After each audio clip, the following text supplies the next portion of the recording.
And we are just moments away from getting things started here at the Duke Softball Stadium.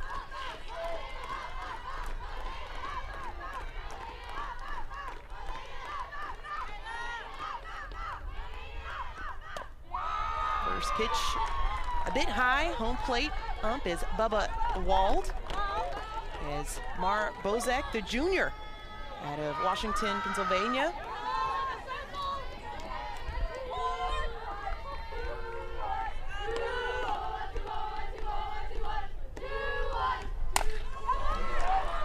Hits it to shortstop, sends it over to first, and that's the first one that's going to be down for Duke. Yeah, Jada Baker over there at short has sort of been the steady Eddie for this Duke defense, a struggling Duke defense all year long. If they've had an Achilles heel, that's been it. But for Jayla Wright to get the first out of this game, to sort of calm your nerves down, is so huge here early in this NCAA tournament.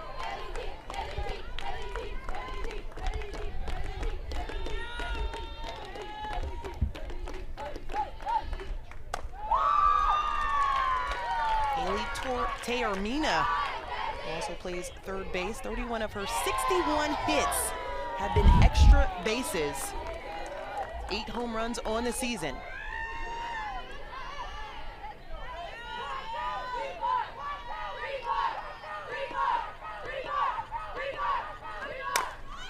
Another one sits straight to Jayla Wright. She scoops it over to first base, so that's 2 up and 2 down for Duke. And Tapia taking care of business at first base.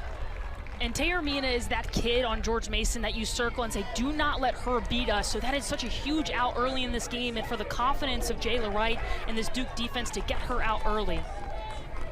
So Nicole Bechtel will be on deck now for George Mason. 3 down already for Duke. There was one thing that you said that they wanted to improve on, their fielding. Needed improvement coming into the regionals. Another one sent to shortstop, and that's going to go through the legs, and that's a base hit. So as we alluded to, just understanding the fielding, the importance of it, and that will be marked an error on shortstop, Nicole Bechtel. Error. That'll be sent over to first base. Yeah, Bechtel gets a good piece of this one up the middle, but it just goes right through the wickets for Jada Baker, who in my opinion is one of the best infielders on this Duke team. But you take a look here, the first 33 games, they're fielding at 950, which is not where they want to be. The last 21, they're at a 972 clip, which is right around their goal of a 970 fielding percentage. That will be an error given to E6, which is Baker in that shortstop position. First pitch will be a strike. Rachel Warren's a senior out of San Diego, California.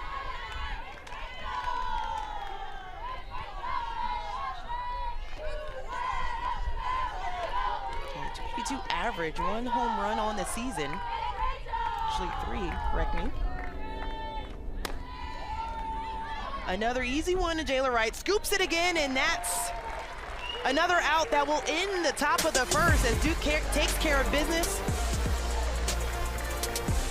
So that'll be it. Jordan of the time when she's leading off, and she's been stellar in her freshman season. Then you have Deja Davis, the mother hen that they call her, and the constant of this team, Anna Gold in the cleanup position. We talked about her in the open as well, but just a solid starting rotation for this squad.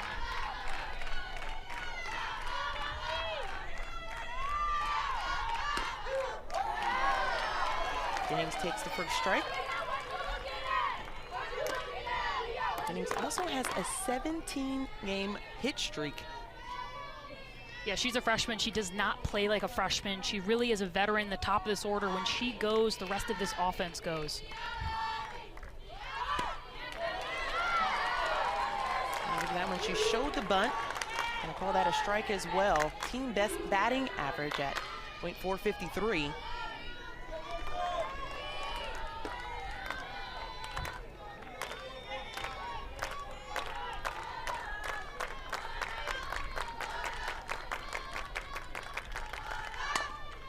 Sends that one right up the line on the left side, and that's a base hit. And now an 18-game hit streak, as I believe we have a pinch runner coming in for Duke. It looks like they called Deanna Jennings out of the box. Called by our second base umpire, Phil Friels, saw it. And because that is the third strike, the defensive team has the option to take the outcome of the play, which would be a base hit, which they wouldn't want to do, or they take a strike. We can see here, Jennings' foot peeks out of the box. If any part of her foot goes over that line, again, like I said, the defensive team can choose the outcome or choose a strike. In that case, an 0-2 count, that is strike 3. Very clear of that left foot, so great call there and catch. Marcy Young got a quick explanation of what happened, and now we play on. So 1 down for George Mason.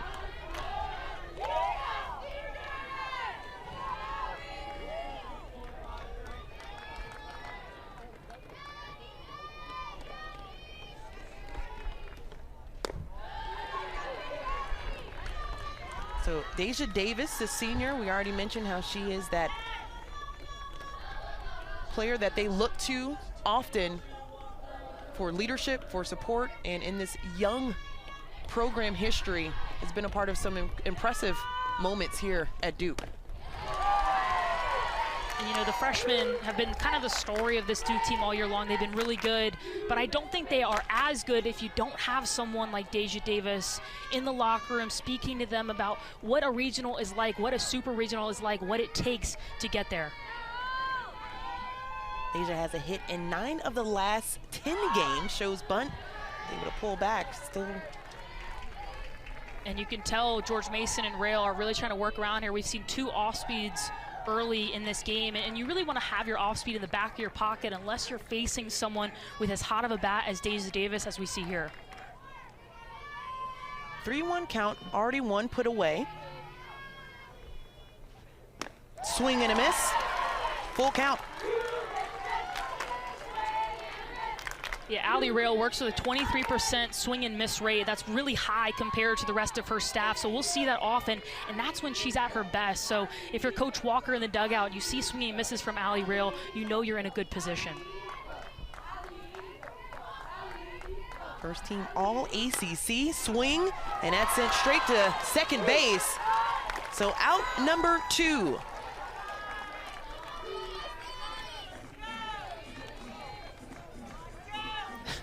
Bozak with a little bit of a celebration there as well, as they're able to take down their second out.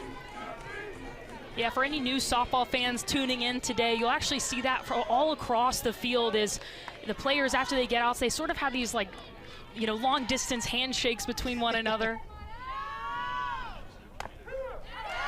Giselle Tapia, another senior, 7 seniors on this roster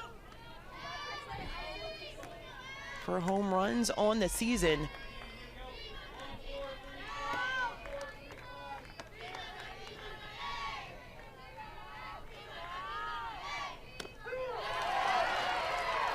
Strike number 2. Bechtel doing a really good job of stealing strikes. Rail works up in the zone with the first pitch and then gets the bottom half of the zone. Now she's in a really good spot, 0-2. Bechtel doing a really good job of receiving.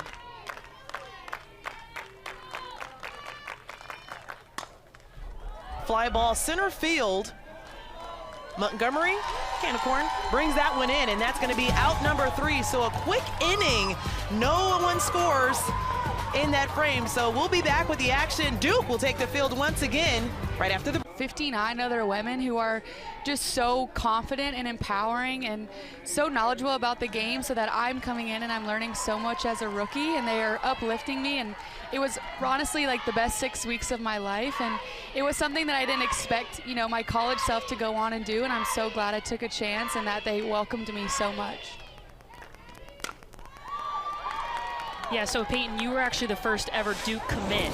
So you've seen this program from its conception to now, and there we are together, ACC champions. So what did it take when you committed? The first 2 years we really weren't very good. Year 3 we get some momentum. Year 4 we win the ACC title. What do you think was the key to that?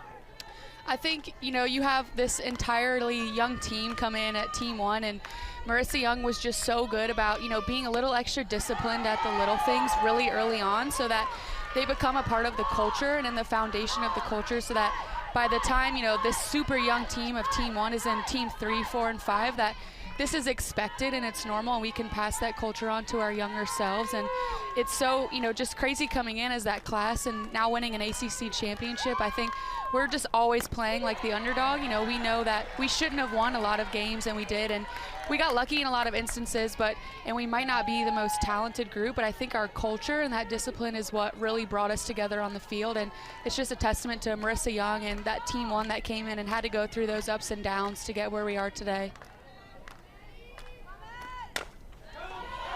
So grounded, sent to second base, sends it over to first, and that's going to be out number 1 for Duke. And Peyton, to take you kind of back all the way, we actually went to high school together, and I know there's probably a lot of young softball players watching. You actually didn't earn the starting job as a freshman in high school. You worked into that. You actually got better through high school. So if there's a player out there, or a pitcher out there who doesn't, you know, they want the starting job, but they're not, do you have any wisdom for them? I just think you have to be someone that puts your head down and says, you know, I'm not going to let who's ever in front of me outwork me. And it's, again, doing those small little things that add up every single day. You know, you can't really take a day off, but when it comes to just fighting for that number 1 spot, it's having the work ethic, discipline, and, you know, being motivated. And it's okay to not be motivated all the time, but you have to be disciplined all the time. So I just wanted to be somebody that could, you know, confidently say that they're not going to outwork me, and then things will fall into place as they should. And you had quite the career at Duke as well. And so can you talk about how you kind of progressed as a pitcher? Because the pitcher you were your freshman year is not the pitcher you graduated as. Definitely in those first 2 years, you know, trying to find my stuff. Obviously, you coming out of high school, and your best pitch in high school, you know, might not be working for you in college. And the first 2 years, I was definitely more of a closer. I was coming in throwing higher velocity up in the zone, so really complementing who we had on staff. And as I got older, it was, you know, how can I work as a staff and complement the other pitchers around me? And that was great for, you know, Shelby Walters and Jayla Wright last year, those two being really hard velocity down ball pitchers, and coming in and saying, I can complement these two and we can work as a staff. So really it's just, you know, finding ways that you can work together, because there isn't one arm that you can ride for 56 plus games a year. And going into later in my career, you know, earning that starting spot, I didn't want to be a pitcher that was only a starter, only a closer. I wanted to be a pitcher you could plug me in anywhere, essentially. 2-1 count, that's sent to shortstop. It's going to find an alley, and that's a base hit. So Alyssa DeRosa is able to reach first base, finding a nice pocket. Yeah, her teammates describe her as a freshman who's comfortable deep in counts, and here we see it there, driving this pitch up the middle, getting something going for this George Mason squad. It's the freshman who steps up early. We'll be saying that a lot throughout this weekend, a lot of freshmen. Of course, we've highlighted some for Duke, but just to see how this game is in great hands with the youth development coming through for all teams has been impressive.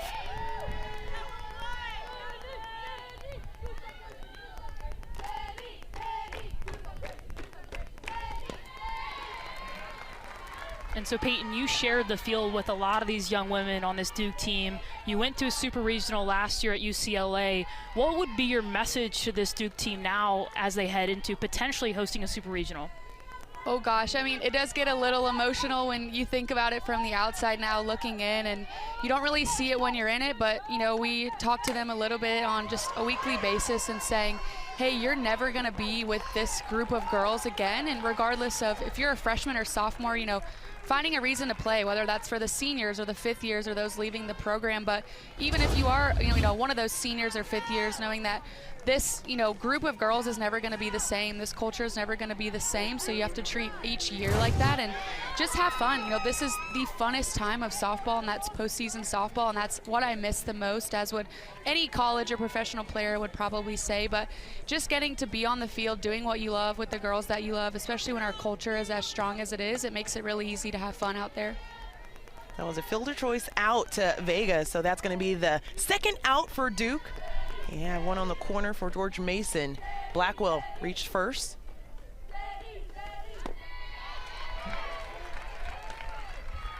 I think one of the coolest questions coming in here, you see the numbers here and how you guys have progressed 641 strikeouts. My goodness.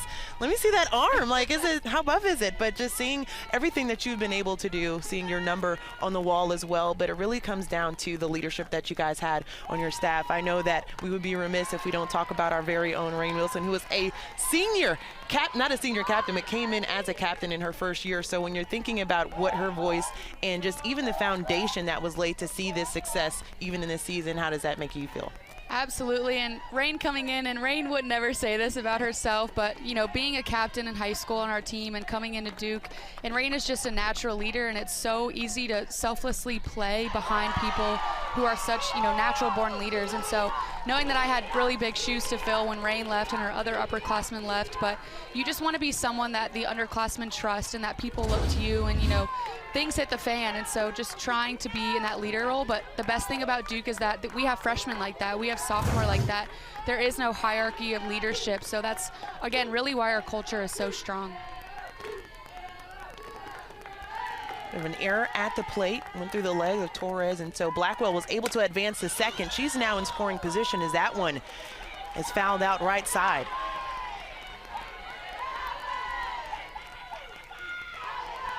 So Sydney Bales, the junior, is at plate, 220 batting average. I think the most important thing is that she is an RBI generator, as she has one in scoring position.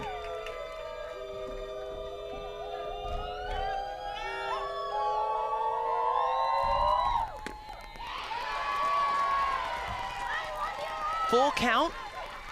Blackwell on second, 2 down. There's Jayla Wright, who has already pitched 17, is trying to close this one out.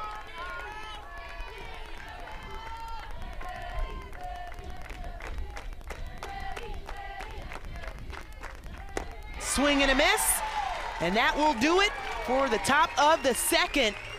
As Jayla Wright. So she'll be leading off for Duke, and just a couple of things right out of the bat that we've seen from Allie Rail has been really steady.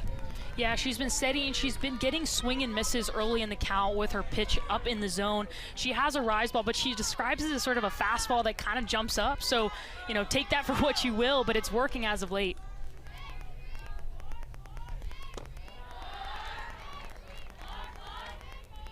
Duke with the highest program seed, 8 seed coming in with their leader in charge with Marissa Young, a 45-10 record, 19-5 in the ACC. Actually advanced to the championship game, lost on a walk-off against Florida State, but a team that is really trending in the right direction, 17-2 in their last 19, and has been very impressive throughout this ACC play.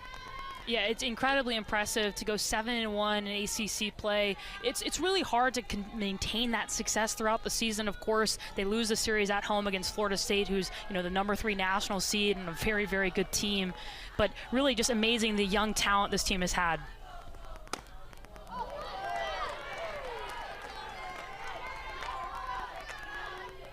Yeah, last year they win the Durham Regional. They lose at UCLA in the Supers. So you can see in 2021 they lose in the regional final, then they make the Supers in 22, and this is a year where, you know, theoretically you take that next step, but you got to get through 3 really difficult teams here in the Durham Regional. So 3-1 count, and going back to what you were saying, Marissa Young, we asked her yesterday just what she thought, losing so much production from last year, bringing in a lot of freshmen and not really knowing what they were going to be able to do and how it was going to transition and translate in ACC play, but have been so impressive. She said, I knew that this was a building and retooling season. And, you know, typically you hear rebuild year and you think it's going to be worse than the year prior. They lose a couple All-Americans. They lose a handful of transfers to some really good schools. But I think you credit Marissa Young and her coaching staff for building this young talent up the way that they have. Anna Gold gets the free pass. As you can see, the freshman phenoms and their impact, Cassidy Curd and Deanna Jennings, are up for Freshman of the Year, and Amina Vega has been outstanding. 12 home runs and the 47 RBI. I mean, what more can you say about how she's able to generate the offense for the Blue Devils?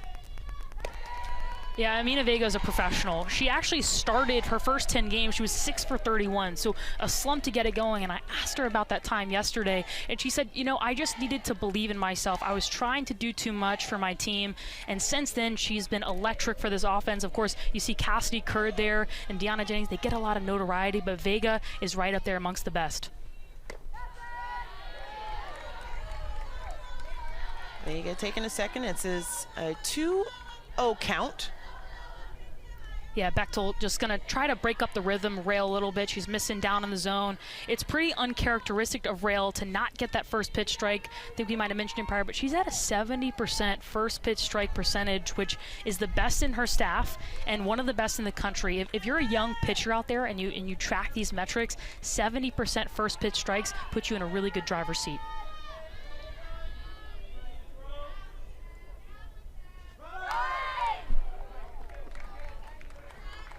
Well, that's fouled back.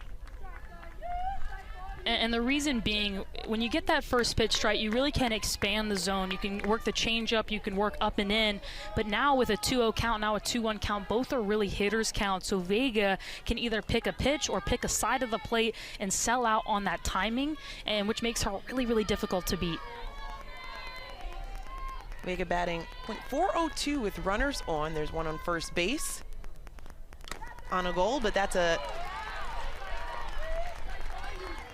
looked like it was going to be a foul ball call, but it's a strike, so 2-2 count.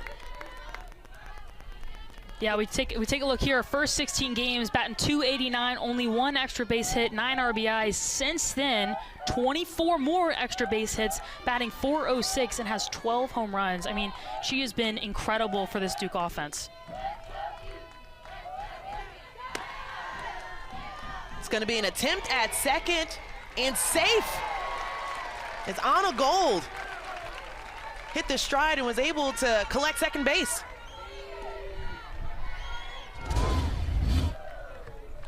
Yeah, Bechtel makes a really solid throw, but Gold, too much speed, dives in there. And that kid is not afraid to get dirty. A lot of her friends and family call her the Pete Rose of softball. I would agree with that statement. Nice. And her 10th on the year. Fly ball center field as Montgomery trying to track it down, and that's going to be to the left field actually, as Blackwell takes it in, but safe at third as Anna Gold is just working her way around the diamond. Yeah, for young players watching, Anna Gold puts on a clinic in base running. There you see it. That is not coming from the third base coaching box in Marissa Young. Marissa Young is not telling her to go. That is complete instincts by the sophomore Anna Gold. So now one in scoring position for Duke. Anna Gold, who stole second and third, with Claire Davidson at bat. Takes the strike. Davidson batting .294 with runners in scoring position. The junior out of Lakewood. 27 RBI and has a hit in 7 of the last 8 games.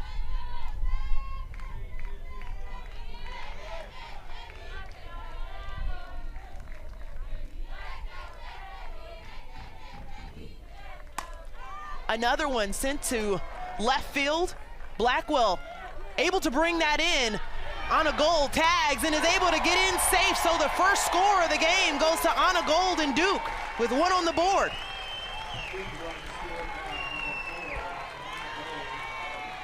A really nice job by Claire Davidson there to manufacture a run and get her team on the board early. She's going to take this pitch up and away. We can see Gold in the bottom left-hand corner, tags. A really nice throw by Blackwell. But Gold, too much speed, scores the first run of the game. And Claire Davidson with the sac fly. Able to bring one in for Duke. Anna Gold worked her way around from second to third and was able to get the score in. As Allie Rail now has a little bit of pressure in the circle.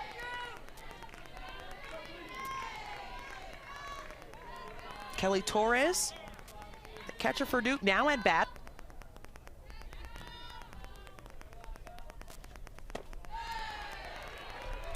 You know, and if Anna Gold is not aggressive in both of those situations, if she doesn't get the steal, she doesn't, you know, not steal the third base bag, but she doesn't advance on the sac fly to left. That doesn't happen. She doesn't score there. So, you know, it's a clinic in base running by Anna Gold, who's a sophomore, but really a veteran for this Duke team. Takes the time at home plate.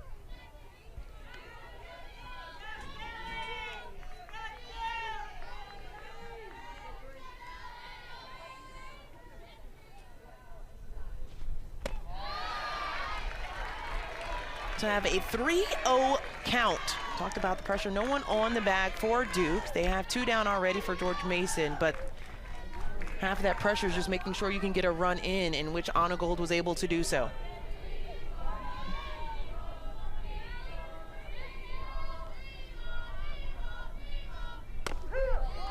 Takes first strike. Yeah, you just put yourself in a really difficult position when you get behind against this Duke offense, because like I mentioned before, they can time up any part of the zone. And so on these 3-1 counts, 3-0 counts, they're going to be sitting a pitch and they're going to sell out for that pitch.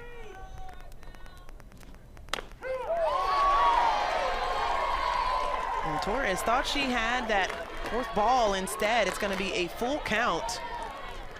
I like the take there by Torres. A really nice pitch on the inner half by Allie Rail, and a really nice frame by Nicole Bechtel. Yeah, Rail's going to work inner half, arm side.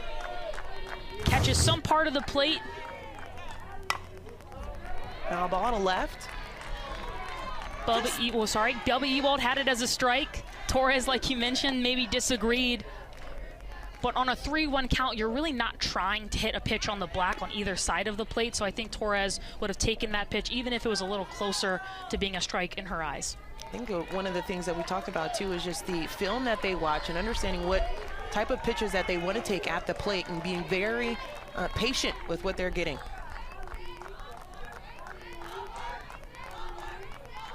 High and another free pass for Duke. Torres now at first.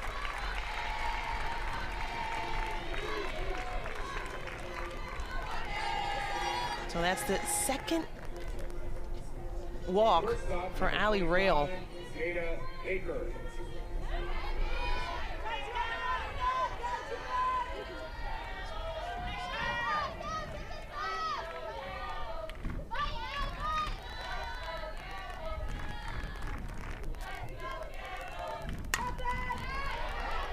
Fouled out behind us. Nice little round of applause as the people that have braved the weather to come out and cheer on their teams at this regional in Durham. George Mason, the only team that had to really travel in more than 2 hours, the 4-hour drive down. Another foul ball right side. And an error on the right with one of the fans. A ton of fans here today. It's so amazing for Mayhem to see all the folks here, and you mentioned it. It wasn't a long drive for any of these teams, so a lot of fans from all these different ball clubs here to watch some really good softball.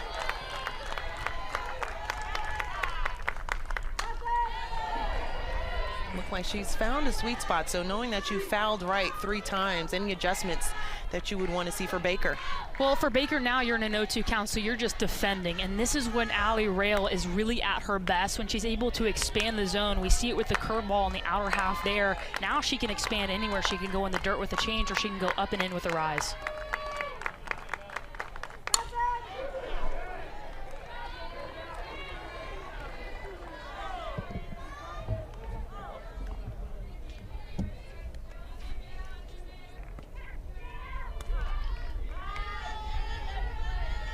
So you start to question Allie Rail now. She's looking for her 3rd out of the inning. She's already had 25 pitches in this inning alone.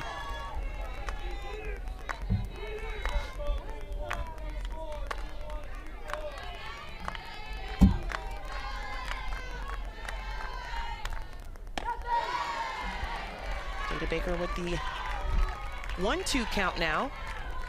Torres was baiting to see if she was going to attempt to take second and held up. And you gotta think there are some nerves involved here. Of course, Allie Rail is a grad student. She's a transfer. She's a senior for this team. This is her first time in the NCAA tournament, so probably working through some things early in this game. swing and rips it all the way to left field and hits the wall. So she's going to get the double and now have 2 in scoring position for Duke.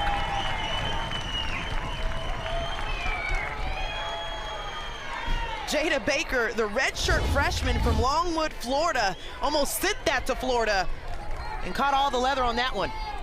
Yeah, this changeup hangs out over the middle. Baker does a good job of killing time with her legs, getting her barrel out, and just misses a home run by about 5 feet. Sydney Blackwell does a really good job of playing that off the wall and preventing Torres from scoring from first.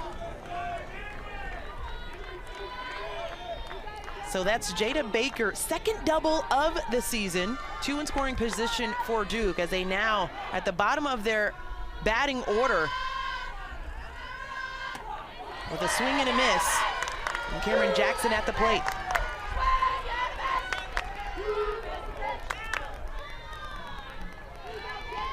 Yeah, don't let that 200 batting average fool you. Jackson is used to being a starter in this lineup, has dealt with injuries this year, has worked through some things, but she's a really powerful 9 spot in this lineup. That was last year's 3rd team all ACC, as you mentioned, as that's going to be another free pass. She was hit by the ball. And Allie Rail, a little bit of pressure here as she has 3 on with 2 outs. Yeah, Rail gonna work up and in. And remember, you do not have to get out of the way if the ball is entirely in the box. Cameron Jackson doesn't move, takes the ball off the elbow guard, no harm, no foul, and gets first base. So we do have a little bit of rain.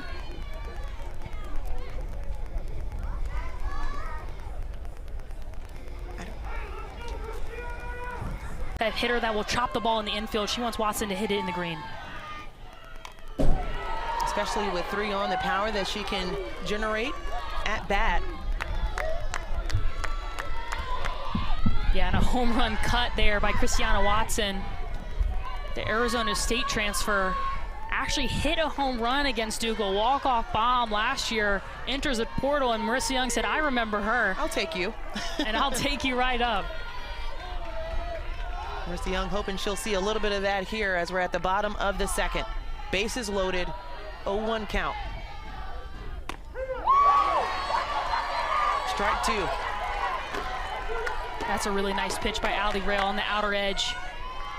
We see Christiana Watson, 190 batting average with runners on base this season, but I'll tell you something, Coach Marissa Young knows her players, knows her staff, and knows the moments to put them where they need to be. And it's a huge moment early in this game.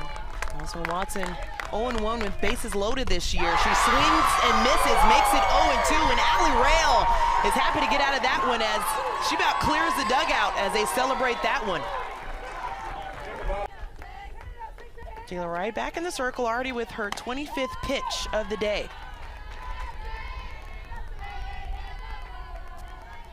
Allie Rail was able to get out of that full count. Bases loaded. You can see just how they've been able to just do some incredible things in this season. Year of first for them, winning the A10 title in the tournament. And as we mentioned too, Allie Rail being the most outstanding player and the A10 pitcher of the year. Yeah, they were super gritty in the tournament. They were forced into a Game 7 by Loyola Chicago, who had a walk-off in Game 6.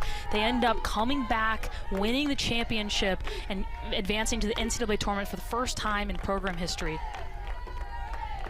First season with 30 or more wins, as well as we now have a 2-1 count at the top of the 3rd. Charlotte Montgomery, the sophomore out of Orlando, Florida. 252 batting average.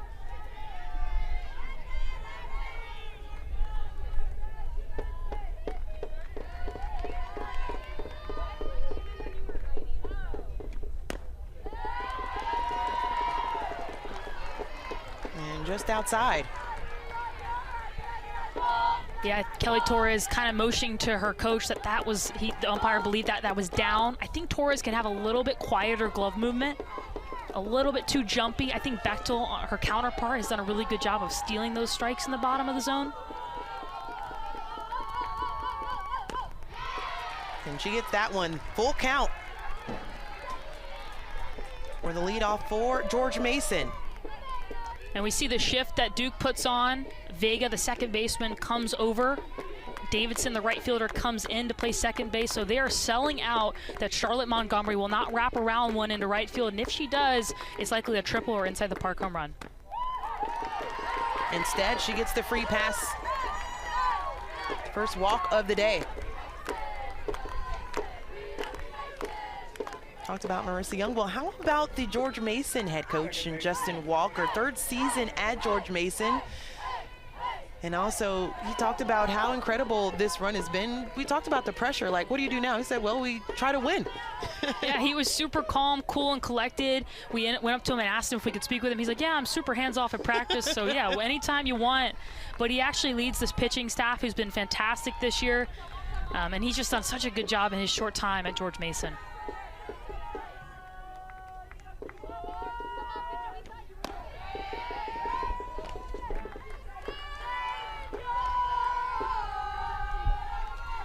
So one on the corner for George Mason for the leadoff. Bozek, 347 batter. When she has a runner on. Marlena Bozek goes by Mar. We're going to fulfill those wishes for her.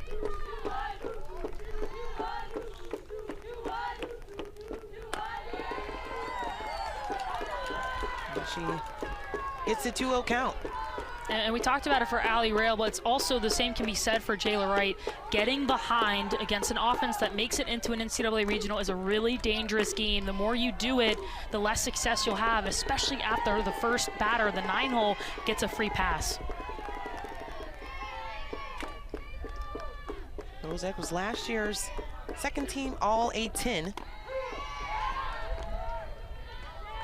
Torres definitely not afraid to throw it down to first. I wonder at some point if George Mason will use that to their advantage, meaning they lead off, they bait the throw behind, and they actually can take second.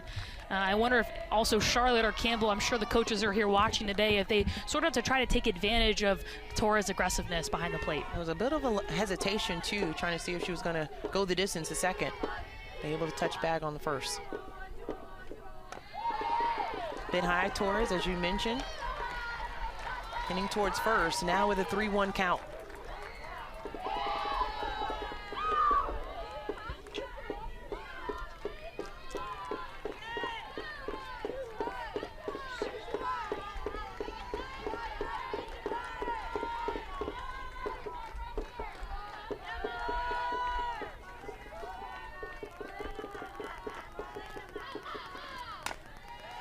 Grounds it to third, fielder's choice to second. And the out at second. So one down, still one on the corner.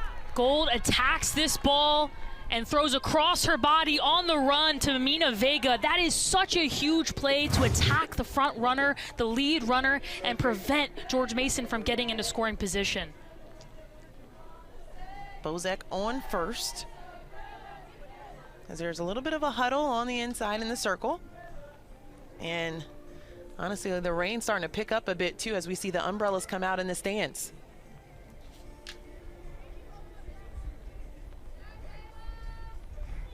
You know, luckily it's a little bit misty. We talked about it before the game. Of course, we're in this nice little press box and there's no rain on us, but we said, you know, they can play through this, and I'm sure all of these young women here today want to play through it, but it is really high stakes, so if the rain becomes too much of a factor, I think the umpires will likely take them off the field. Right now we play on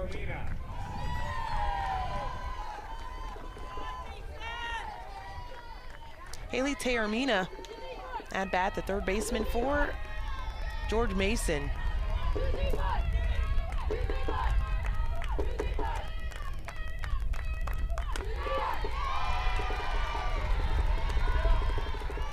So first at bat. How about that, the doubles that you can see from Taormina? Yeah, Taormina has been on a tear. As of late too, she was clutch in the conference tournament, and we talked to her about, you know, that mindset, and she says, you know, I just kind of go up there and play. And I love that from Haley Taormina. Sends it center field, and that's brought in. So Deanna Jennings able to get the second out for Duke.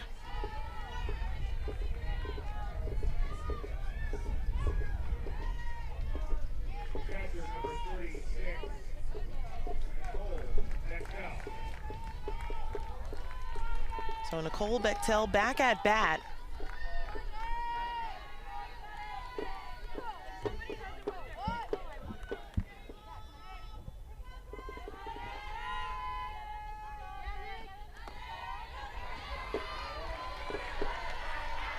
Really nice stop there by Kelly Torres. You can hear the Duke fans applauding that after she has one through the 5-hole, which is super uncharacteristic of her. Drops her knees, puts the chest protector right over the ball and smothers the ball. Young catchers out there, that's exactly what you want to do, smother it. Anytime you bring your chest or your chin up, that ball can ricochet to your left or right. Another low one for Jayla Wright now at her 38th pitch. She only had 7 pitches in the first inning, so had a great start.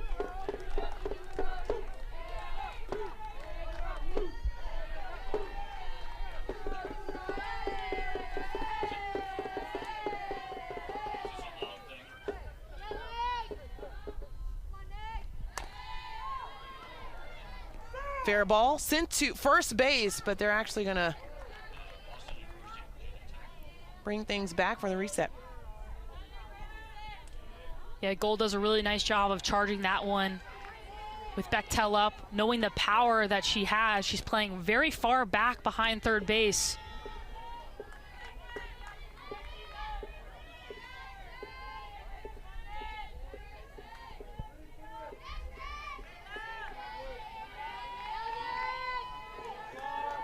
Bechtel coming in, batting a .338.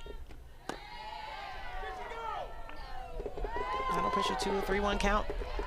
And you mentioned the pitch count last inning was 7 pitches, and I think that because it kind of attributes George Mason was really, really aggressive to strikes, but we can see now they're really, really patient around the zone. It's not like they're aggressive all over the place.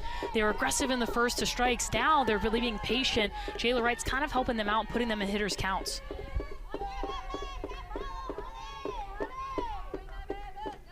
Three-one count that's fouled out right.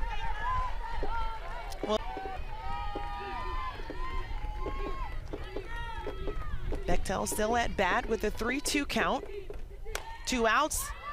Fair hits the third. And that's sent right over to Tapia for the 3rd out of the inning. So George Mason had a few on, however, Duke defense coming up big and not giving up any runs. We'll see Duke at the plate after. You talk to different coaches and different players, and that's one of those invitationals that everyone brings up about being challenged within their season and the growth that they can see in the following.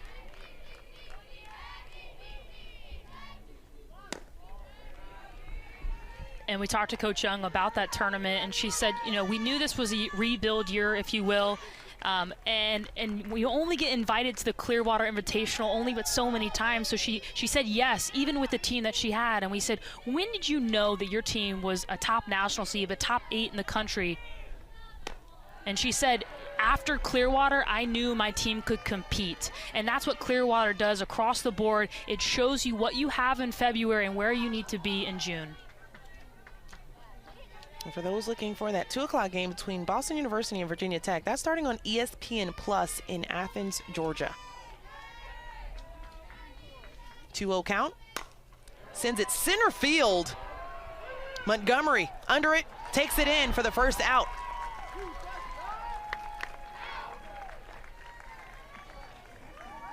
If you're Allie Rail and this George Mason team, you're really happy with that outcome. But I think if you're Duke, you're really happy with that outcome too. A really good barrel there by Deja Davis. Charlotte Montgomery tracked that really well to the wall. And I don't know if the weather is kind of playing a factor, but it seems like the balls aren't flying as hard off the bat with sort of this muggy weather here in Durham. But the rain has stopped. We saw it drizzling just a bit, so I know you're excited about that. You were like, we can play through this. And you just still want to get out there, and you got more left in the tank. I don't know about that. We talked about the pitches on both sides with Jayla Wright, only the 7 pitches in the first inning. Now approaching that 30 mark, and for Rail, in the second inning she had 31 compared to the 12 in the first inning. So does that show you a little bit of how batters are really getting settled in? Yeah, and I think she's also trying to work different pitches as the game gets deeper, because every single at-bat, Duke is going to go back and communicate amongst their teammates, as will George Mason, about what Rail is throwing, about what Wright is throwing. So it's always sort of this cat and mouse game. But what I've noticed from Allie Rail, that I'm sure she's workshopping in between innings, like, this kid is a veteran. She understands what she needs to do. The changeup really isn't locating very well. And when you only have one speed in your changeup, you don't have a ton of command with it. It becomes really hard to beat teams.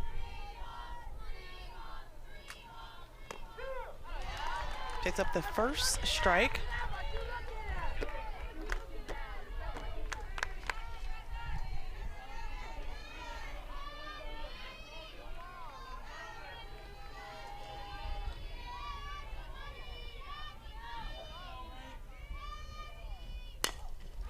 This one now sent to right field, and an easy cleanup for Bales.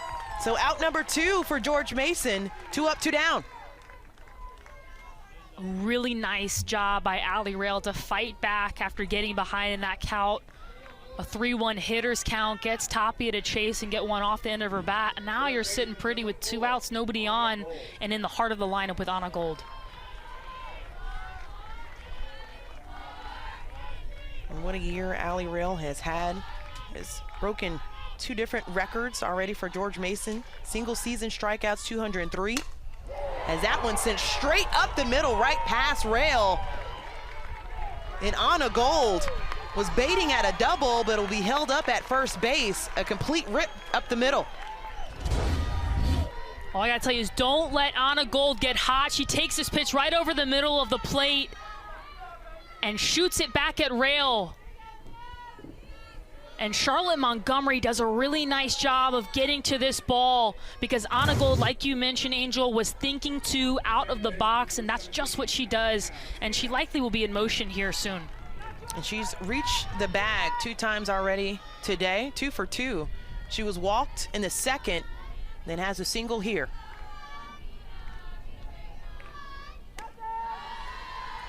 Take a back at bat. She's 398 with runners on.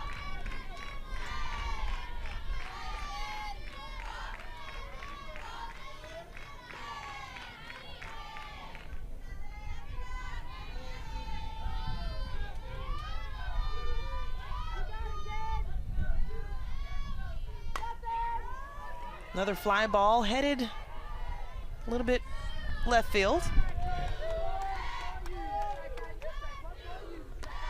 Yeah, Vega, a ton of power to her backside, but kind of seeing a pattern amongst these Duke hitters. They're hitting the ball up in the air a lot. They're really at their best when they're hitting low line drives and balls through the infield, or at least having that mindset, especially against a pitcher like Rail, who has natural movement up in the zone.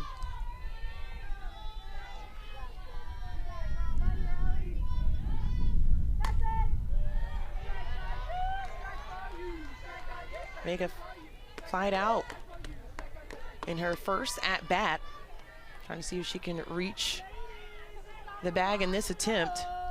Going back to Allie Rail, just how impressive she's been. Not only the single season strikeout record, but the most no-hitters in a season as well, with 3.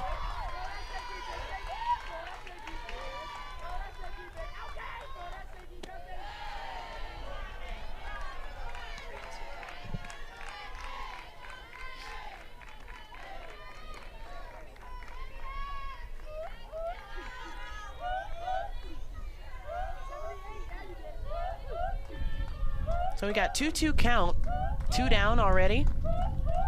1 on the corner for Duke.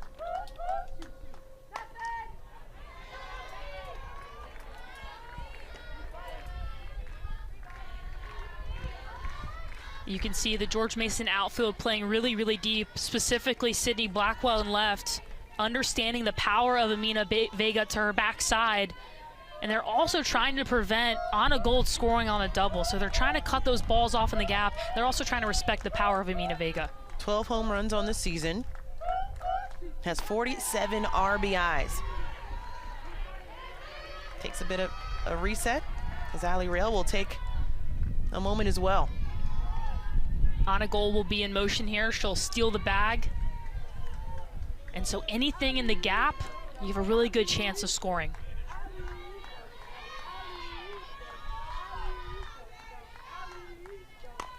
This one sent right over the head of Rail.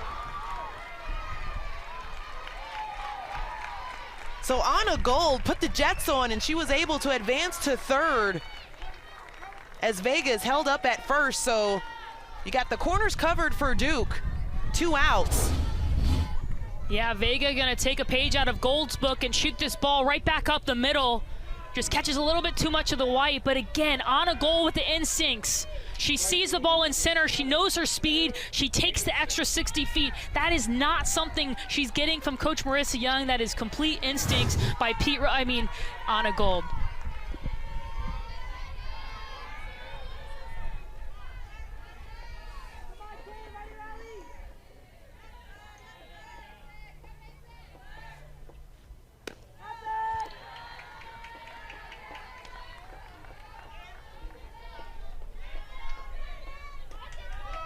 So Claire Davidson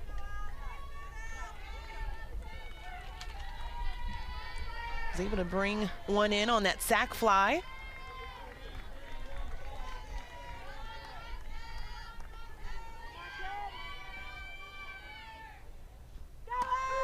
And that's right over the plate.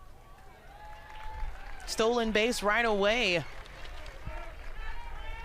You see Davidson take there, letting her teammate get the second. Set up an even better RBI opportunity. Gold's gonna go on the pitch. Bozak's gonna go and try to kind of fake, but I like the call by George Mason. I like the hold by Bechtel. Put your money on your pitcher, Allie Rail. So now Vega on second, Gold on third. This one fouled behind with Claire Davidson at bat. We're also seeing Carly Cooper warming up in the pen.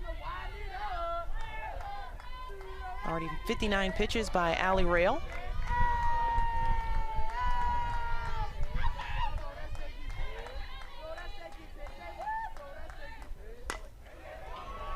Connect to right field.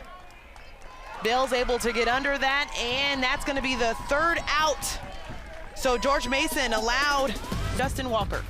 Coach, through 3, a really tight ball game. Allie Rail, what's been going right for her in the circle? Yeah, I think when we work to get ahead of the hitters here, it's allowed us to settle in a little bit and allowed her to mix her pitches. So she just got to continue to work ahead, and that'll allow us to stay where we're at defensively at this point in time.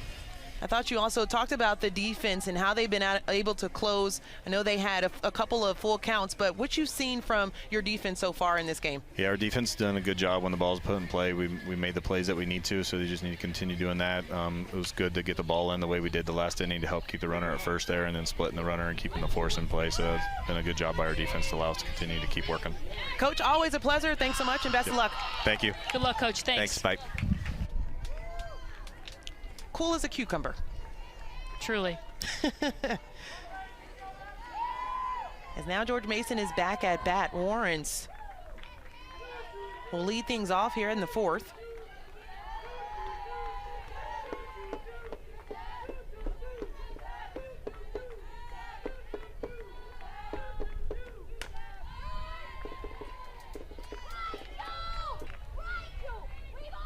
Warrens grounded out earlier. In that cleanup position for George Mason. I think a couple of things that we've been able to see from this squad has been so impressive, though. I mean, they talked about the family, the academics, the life balance, and going down the line. Warren's one of those players that leads. Pop up, and that's going to be an easy out to second.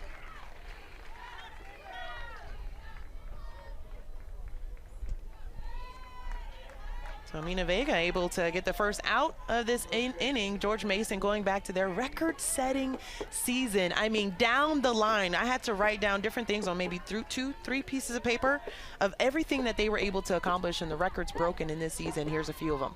Yeah, and you don't just see it on the offensive side, you don't see it on the defensive side, but you see it in all 3, pitching, defensively, and offensively. They've been fantastic.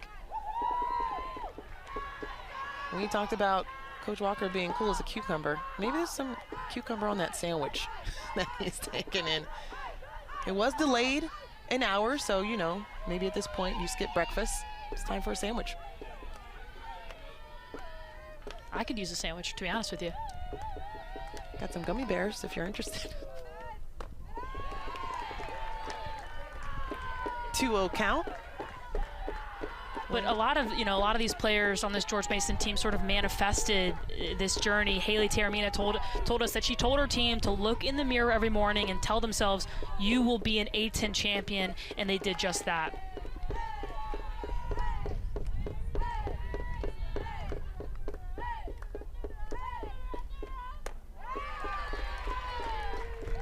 .30 count. Just building on that, we talked about all the different speeches that they were able to give. Being an A-10 champion and manifesting that was huge for them, but she also said Logan Pickford, her speech was, they're hungry, we're starving. They're thirsty, we're parched. And they're trying to take home a couple of wins to advance to Championship Sunday. This one sent to shortstop, sends it over to first at Tapia, and that's the second out of the inning.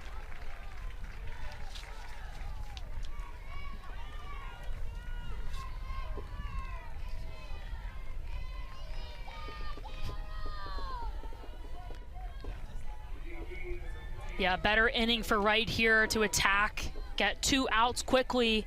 And you see Jada Baker kind of pulls her chin out a little bit on that play, but makes it and kind of gives her defense a little bit more confidence after the error early in this game.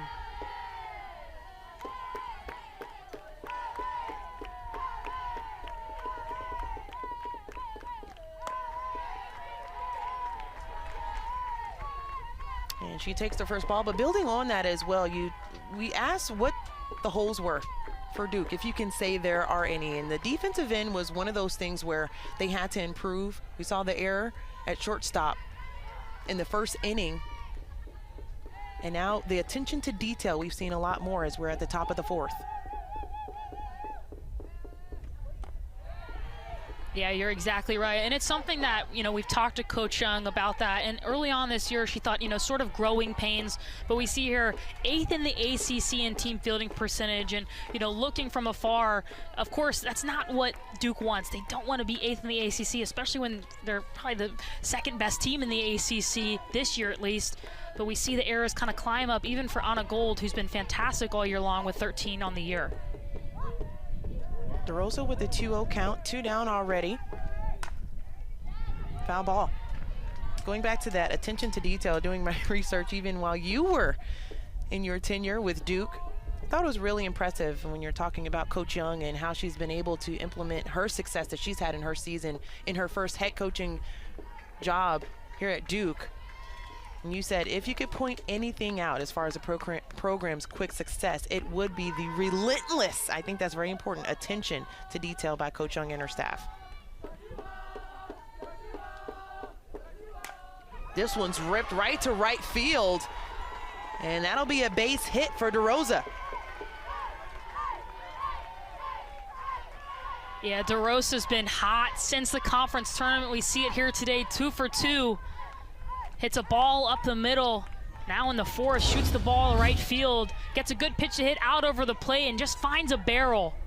The freshman putting her team on top. And speaking of freshmen, we asked this team, who are the kids that give the pregame speeches? They said Logan Pickford, a freshman, is likely hyping them up before the game today. Everyone has a voice for the Patriots, and everyone is rooting for one another.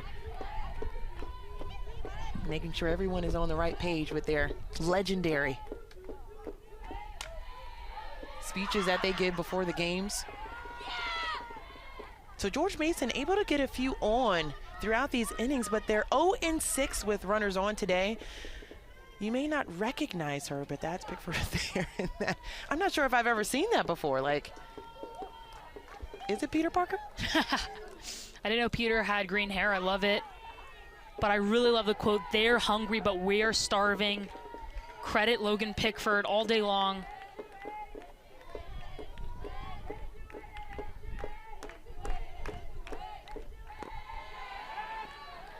And as this double elimination sort of tournament goes on, I will be surprised if Alyssa DeRosa doesn't move up in the lineup. She just had really good at-bats, even dating back to the conference tournament. And here we see it again. She finds her way on now with 2 outs, which if you're Duke, you're really happy with, to get her on with 2 outs and hopefully get out of this inning without any damage. Think about the aggression that you have to come in, especially in tournament play, and that's how Duke was able to get one up.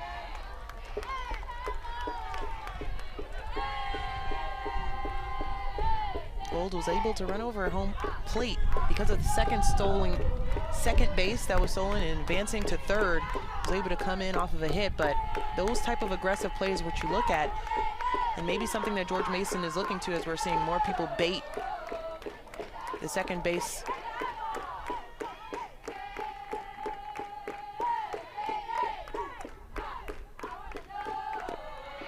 Swing and a miss. But DeRosa able to clear out on second. And so advancing to second, now George Mason with 1 in scoring position, 2 down, and a 2-2 count. Yeah, really good pitch to go on, swing and miss, so it kind of delays the timing of Torres. Her arm isn't quite synced up with the rest of her body, so she sails this one into center. Luckily for Duke, no damage, but 134 stolen bases now for the George Mason Patriots. And now they're knocking on the door here in the 4th.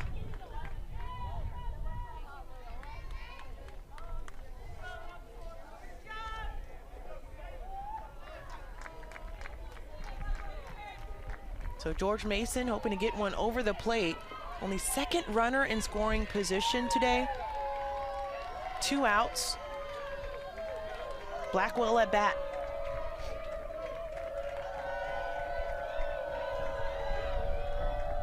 Blackwell 0 for 1.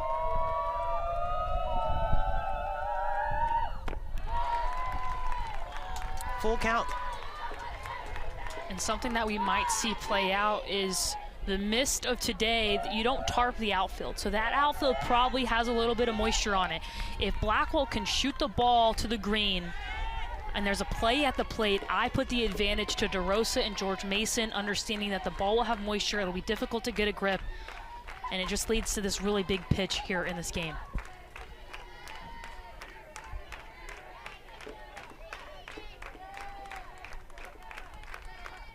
Swing and a miss, and that is going to be out number 3. Jayla Wright taking care of business in the circle. The leader in charge for Duke. Coach, kind of uncharacteristic to only have one run through 3. What does your offense need to do to adjust to Allie Rail? You know, the ball isn't really traveling well in the weather here today, and I think we've hit a lot of balls in the air, so we've got to work and adjust to get more ground balls and more hard line drives. And as far as just bringing more players over the plate, you've had 5 stranded runners over the last 2 innings. A couple of things that you think that you can do differently in order to change that narrative.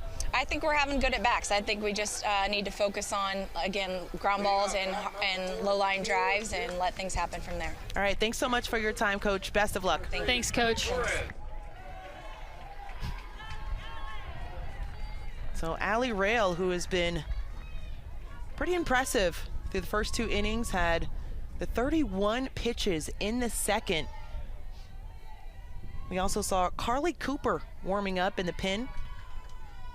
But Coach Walker said, I'm happy with what I'm seeing, and she's been able to close out with runners on base. First pitch, first fly ball to right field, and that's easily brought in by Bales.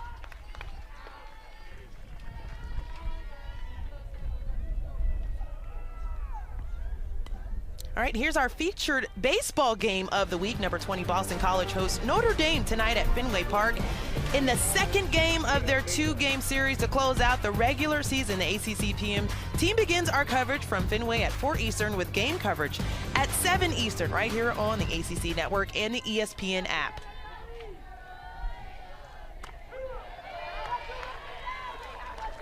So the leadoff already down for Duke. Now we see Jada Baker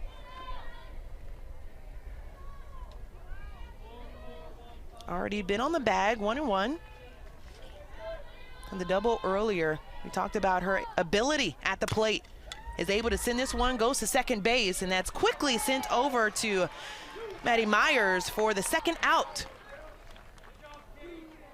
Yeah, we see Baker there trying to execute the plan that Coach Young just mentioned to us of hitting the ball on the ground, but that was sort of an excuse me swing. She loses her posture, but that's why Allie Rail is so good. She makes hitters sort of lose their posture, lose their timing, and hit easy fly balls and ground balls.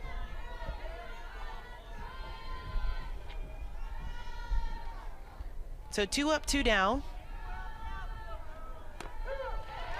First strike against Jackson.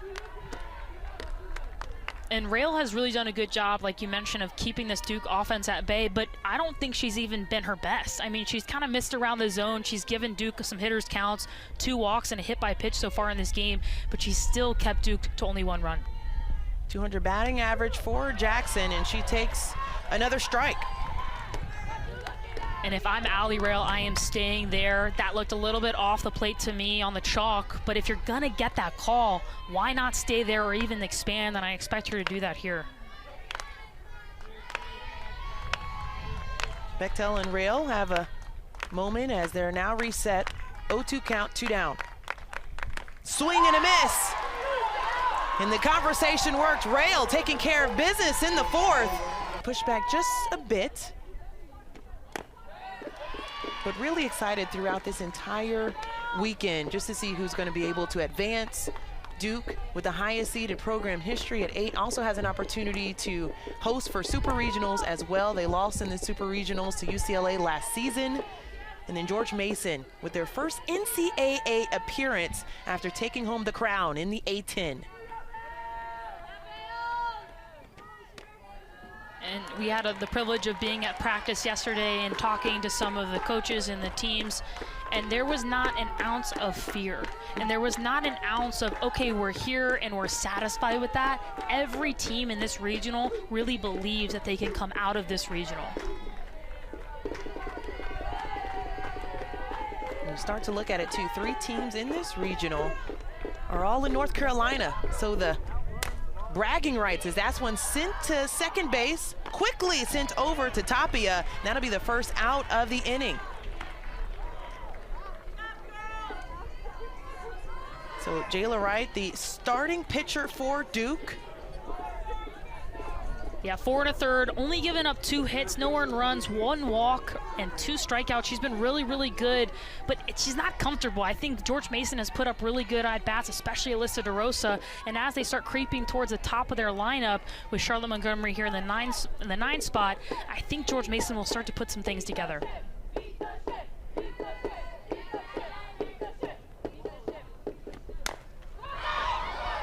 Her ball that's caught, sent to first. That's going to be a base hit.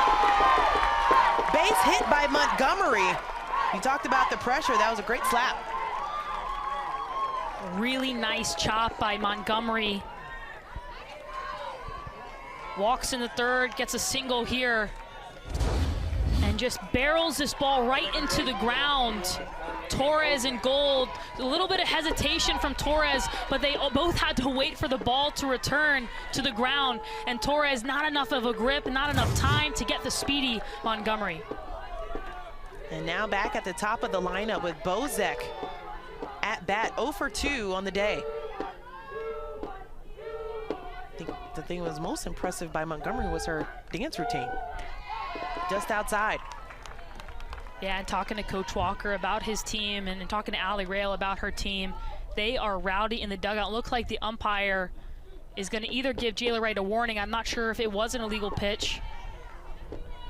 You have to stand on the mound with your hand and the glove separated, and once you put those 2 together, you have to execute a pitch. We'll take a look here.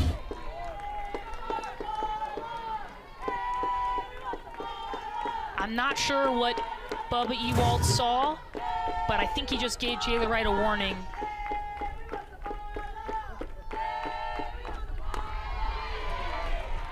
Swing and a miss with a 64th pitch by Wright.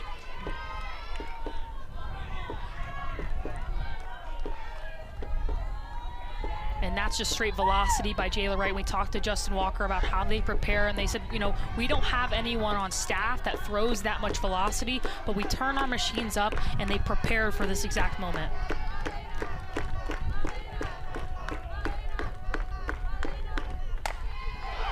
right field. Sent out, that's brought in, and it's going to be held up at first base, Montgomery.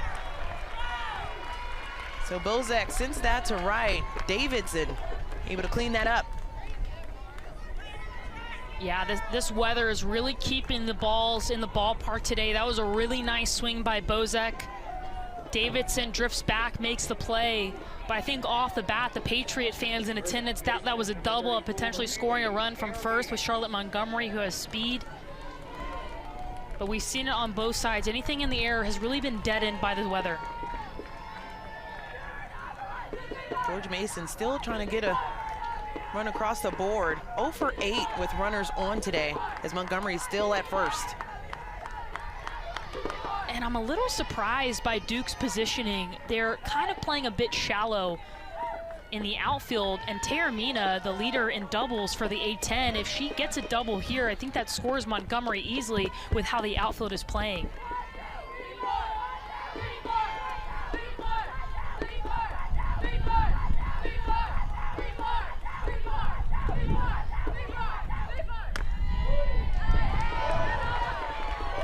So now a 2-0 count for Haley Taormina, who missed her graduation walk in order to be in their first NCAA tournament, licking the bat, fresh and seasoned. She said she's telling her team to swing out of their shoes, go for what they think is the best ball.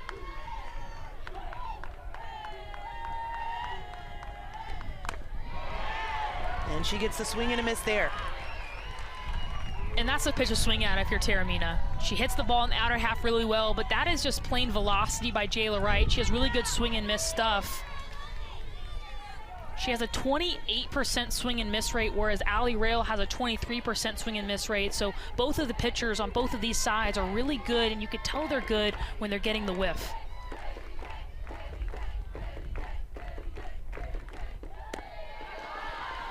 Bit low for the 3-1 count. Yeah, Wright trying to work the off speed. I go back to that 1-0 count where Wright misses on the outer edge. Didn't agree with the call. I actually agreed that that was off the plate, but now you put yourself in a position with one of the most dangerous hitters in the A10, one of the most dangerous hitters in George Mason's lineup, with the opportunity to score with a double.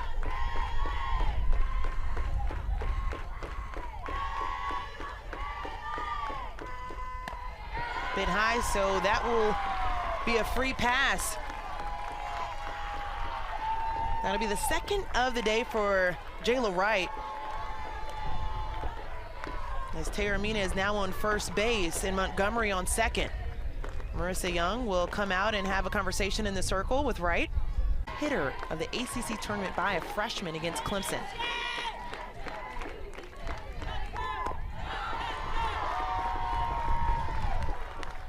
We've talked a little bit about first pitch strikes for Allie Rail, but Jayla Wright actually has a 58% first pitch strike percentage, and you want that to be at 70. So we see it there. She gets into a 1-0 hole, and it really does. It puts you in a hole when you're not able to get ahead and use your secondary stuff like her changeup, like her rise ball. And knowing you have 2 on the bag as well, 1 in scoring position, 2 down already.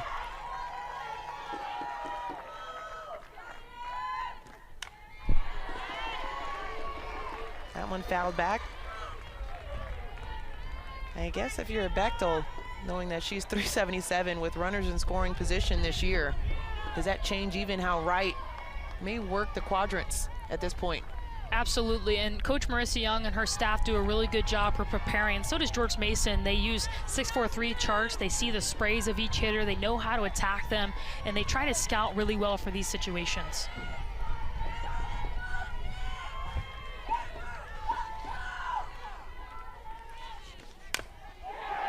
Sends that right up the alley as she's going to be able to advance 1 across the plate. And now George Mason on the board, ties it 1 up. They also have 2 on the corners.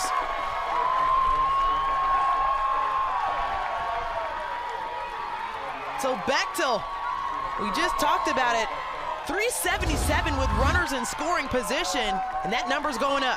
Nicole Bechtel put the team on your back. The first time in the tournament, and she ties it up here, shoots this drop ball into right center field. and evens up this game, and they're still knocking on the door. The George Mason Patriots are here, and they're here to win. You can see Carly Cooper in the pin. And we now have a new picture coming out for Duke, and we'll give everything on the new picture coming into the circle for Duke right after the break.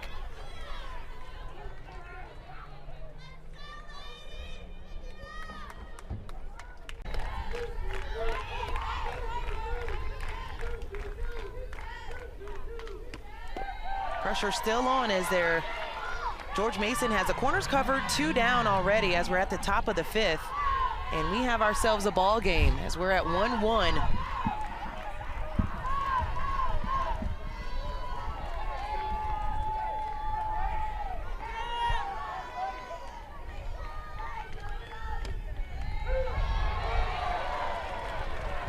And there's that off speed that you will see early and often with Walker.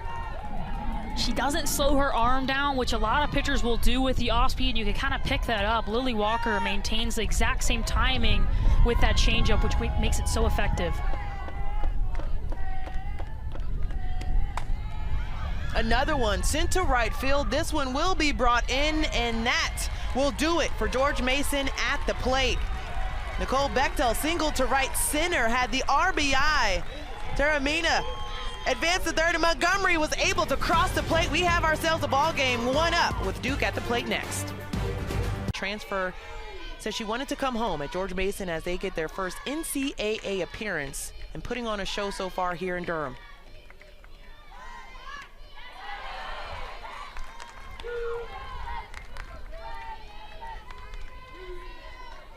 And we talked about Allie Rail.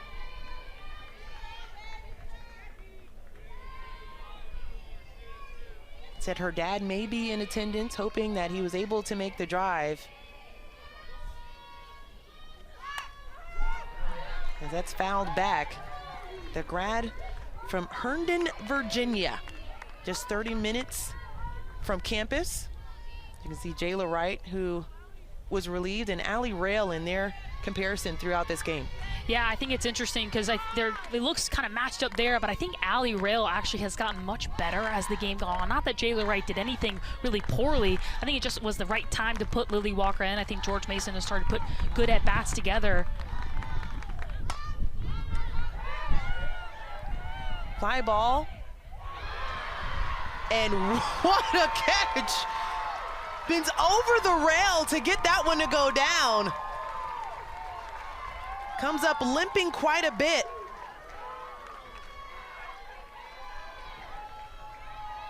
Gives the thumbs up to the third base ump. Rachel Warrens calls it as she approaches, takes it right in the quad, but makes the play. I can guarantee you the pain doesn't match up to how good it feels to get the leadoff out for Duke. And we talked to Coach Walker. He said after they score, and this is common throughout college softball, they want to have a shutdown inning. And so if they can score and then get 3 outs, get their team in the dugout without damage, that would be a shutdown inning for the Patriots. Well, Warren's just showing everybody on the field, too. She's quite all right. Did a little shimmy. She's in shortstop, and so all systems go as 1 down already at the bottom of the 5th.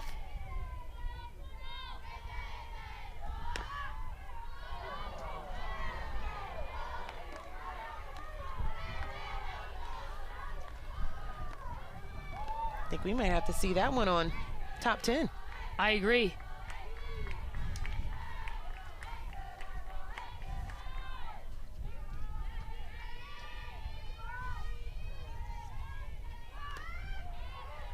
That's...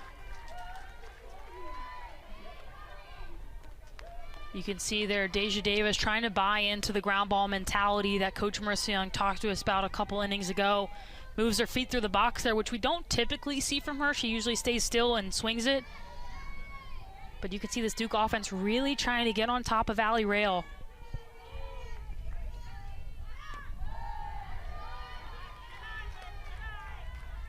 You were very impressed with the different type of pitches coming from Rail, how she can work around the box as well. She's been spectacular today. Anything else that you've seen and how she's been able to get to this point? Well, I think she was nervous early on. I mean, I'd imagine so. This is a big moment in her career. But as the game has progressed, we've seen a little bit more command with her changeup. We've seen her attack the zone a bit more early in counts.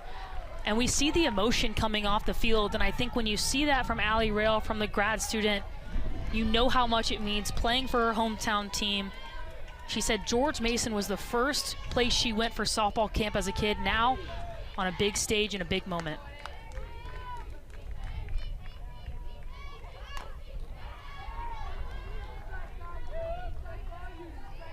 And Deja Davis will be called back. And another aspect of Allie Rail is she transferred from UVA. We mentioned it earlier in the broadcast, but she's faced Duke before a number of times, and we talked to her about that experience going from a Power 5 to a mid-major and bringing the Mason Patriots to an NCAA tournament. She said it's the best thing ever. She's so happy to be here. Full circle moment is what she called it. Excited that she can spend the time with her family and they can see her. As well as that's brought in for the second out. Taramina.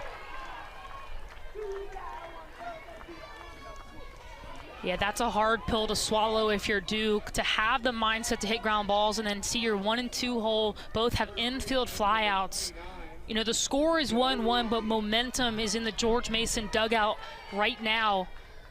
And if they can get this third out, I think the momentum even increases for the George Mason Patriots. How about this, Rain? Duke, as far as their top 3 in their lineup, they're combined 0 for 7.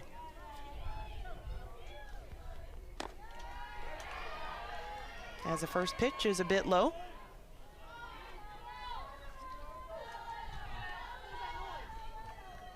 And only 1 ground ball for Duke all game long. I mean, it's been flyouts, and those are such easy outs, especially with the weather, not kind of letting the balls fly out of the ballpark. Tapia takes one right over the plate. Her previous 2 appearances at the plate, she had a fly out in left field and then to right. So connecting with the ball, but trying to see if she can get on the bag.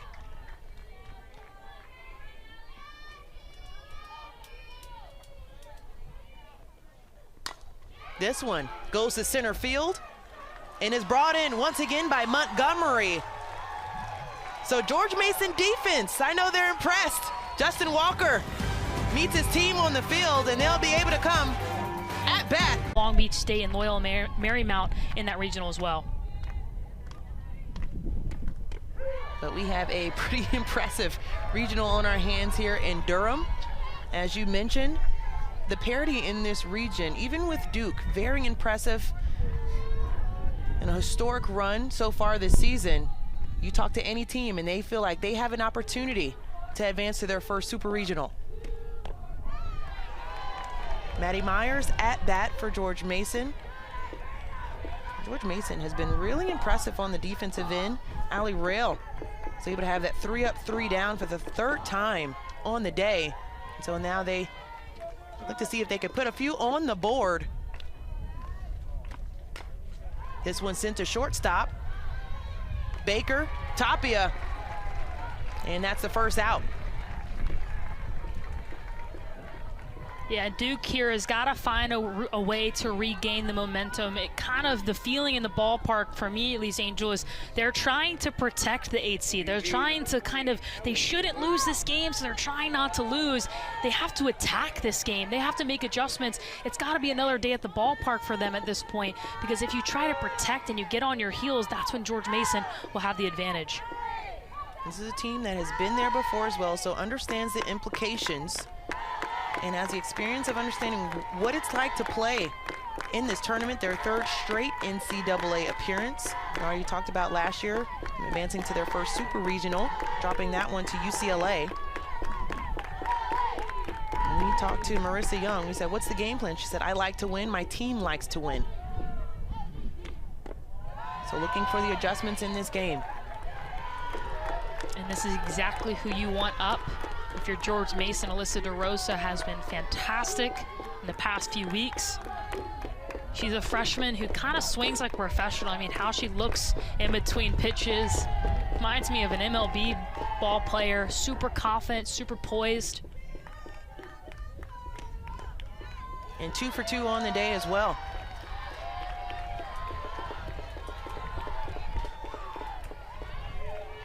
Three-0 count. Lily Walker in the circle. Relieve Jayla Wright, who got through the first 4 innings. Walker across the plate, and that's the pitch she's looking for.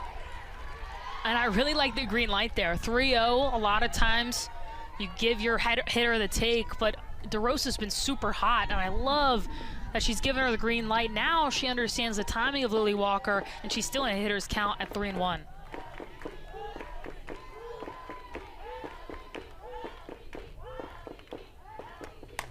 This one sends to center left field, and that's going to be brought in by Jackson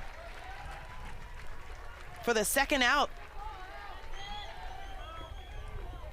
And that's a really huge out to get DeRosa off the base path and just to steal a little bit of momentum from this George Mason team, to quiet their dugout a little bit, who's been rambunctious and tenacious all day long, all year long.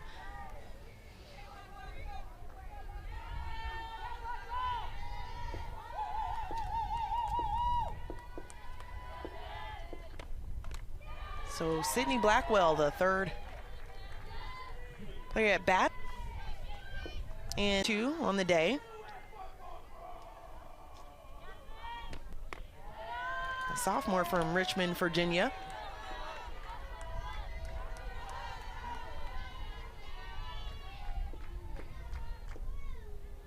Didn't play last season, but has a .213 batting average in this season.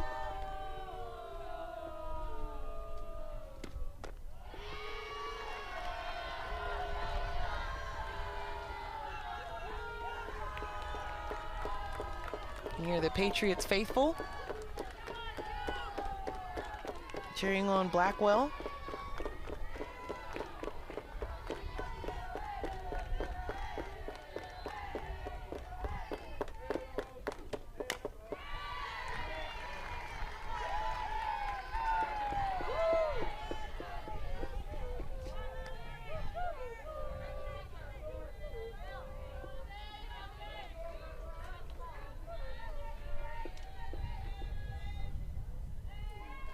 Two count, 2 down already.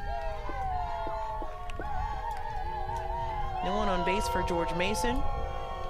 They were just able to score in the 5th and tie things up 1-up. Full count. As Lily Walker is looking for her first strikeout of the day.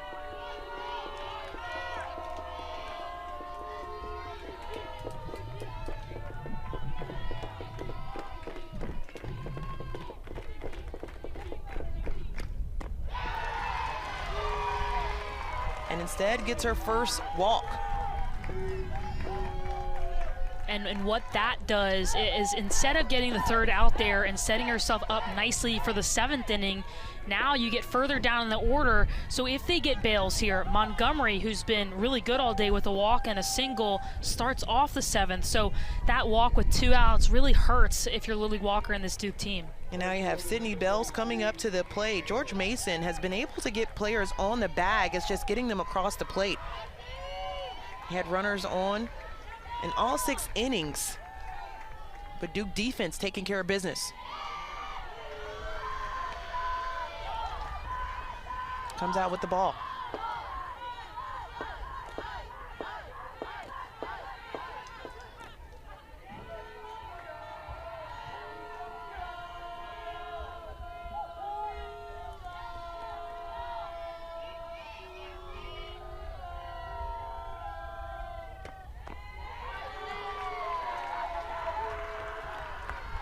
I like Torres here calling time. Lily Walker, known for her ability to attack the zone. She's at a 70% first pitch strike, which is the goal for pitching staffs across the country. In comparison, Cassie Curd's at 45%, Jayla Wright's at 58%. Now Lily Walker has fallen to 2-0, so Torres is going to call time, go chat with her pitcher, break up the rhythm a little bit, and bring her back. Say 2 outs, attack this hitter, let your defense work behind you.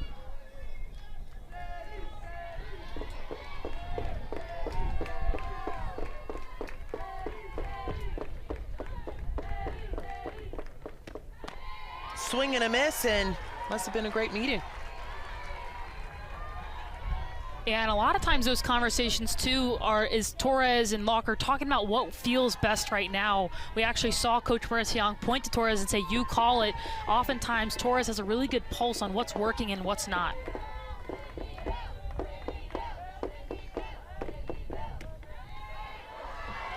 Then we have one on the go for George Mason, so Blackwell will be able to advance to second. And another player for George Mason in scoring position. This is a really good read by Blackwell. Sees the ball in the dirt, recognizes its off speed, and does not hesitate to take advantage of the extra 60 feet. And again, George Mason knocking on the door.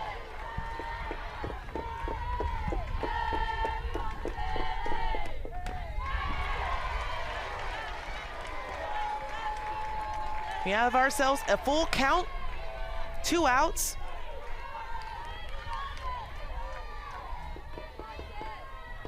And a huge pitch in this game.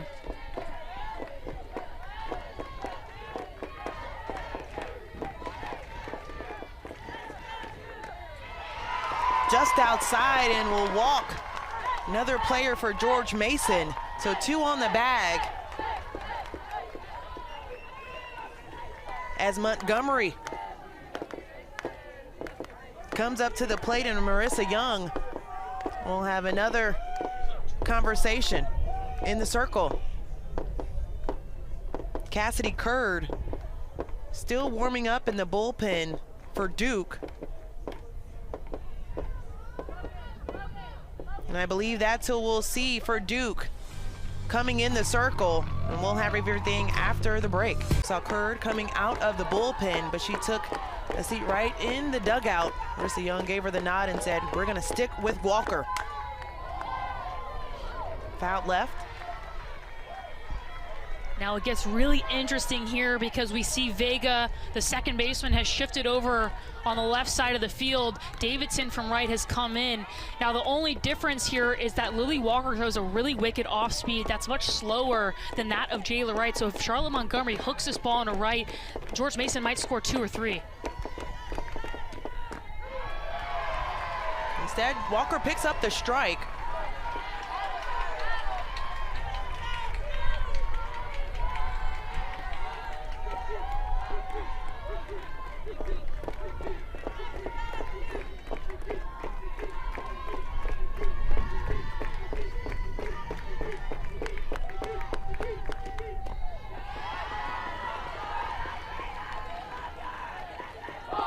Really like that call, drop ball in the outer half, see if Charlotte Montgomery will chase. The problem is Charlotte Montgomery knows she's going to get worked on the outer half of the plate. They can't really go in, and if they do, it has to be perfectly spotted. Otherwise, Montgomery can hit it to right and score a few runs.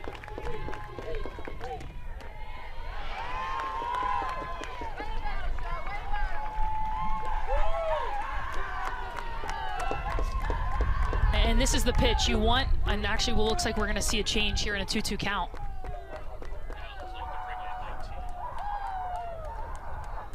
So Marissa Young has a conversation with Bubba Ewald, and it does look like now we will have a pitching change for Duke, as Lily Walker had 23 pitches and will be relieved by Cassidy Curd. Of this year and has natural movement up in the zone.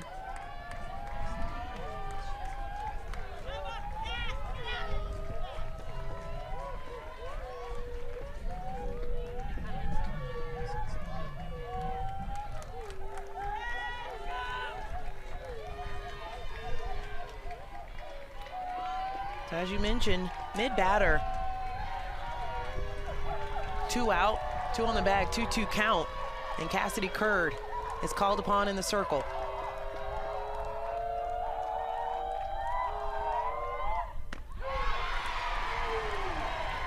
And that'll do it. The strikeout, Curd.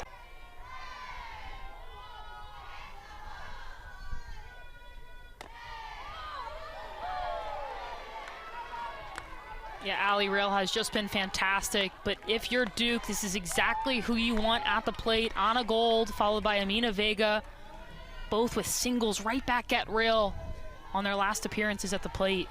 The last 2 trips to the plate for Duke, they've been 3 up, 3 down. Allie Rail with the 2-0 count. Bechtel is so good at stealing strikes. I mean, of course, Bubba Ewald called that a ball, and it was a ball low in the zone. But, man, she makes it look good. And you can hear it from the George Mason faithful. They are fighting for every single pitch, especially to Anna Gold. My goodness. Allie Rail, 83 pitches, 31. We're in that 2nd inning. And if my math stands correctly, I think that's like 12 and a half averaging over the other 4. So that's pretty darn good for Allie Rail. And she's gotten better as the game has gone on.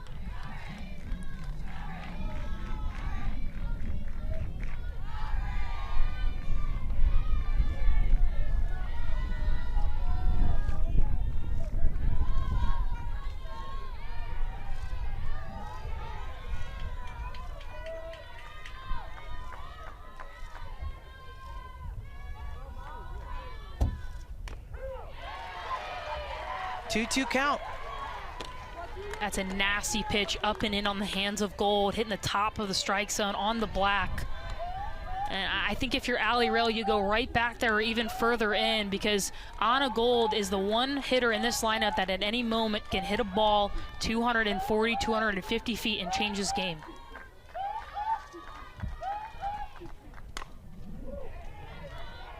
Connecting well, but another foul ball down left line.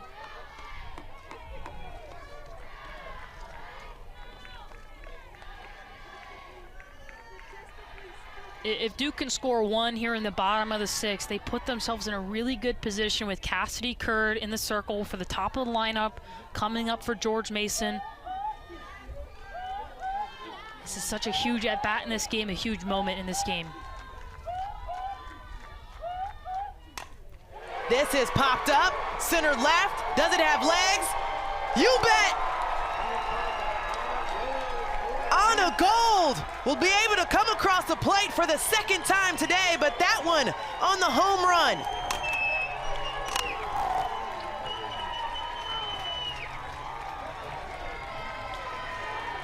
Rain, you ask and you shall receive. Number 19 on the year is a big one. A pitch out over the middle of the plate. Anna Gold makes Rail pay. She knows it right away, gets her hands extended, and puts her team in the lead here in the bottom of the 6th. What a play by Anna Gold, and the lone fan in the out. What do you call it? As this one is sent out. Centerfield, that one's going to be brought in by Montgomery. Thought we were going back to back, but actually going to come back.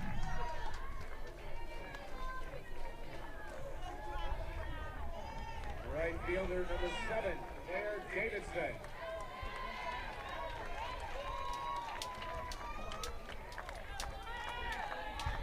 So Claire Davidson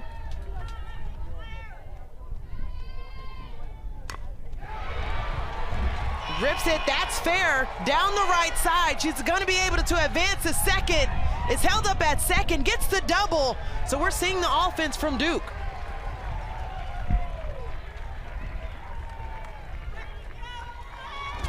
And here comes Duke. Claire Davidson's gonna wrap around this pitch that catches a little bit too much of the white, shoot it down the right field line, and continues the rally for this Duke Blue Devil team.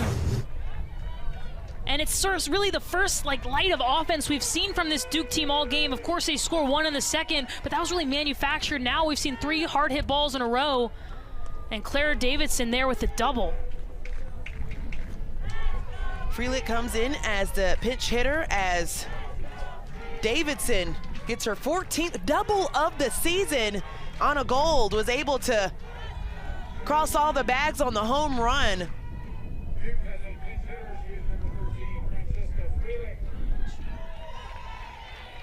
So Francesca Freelich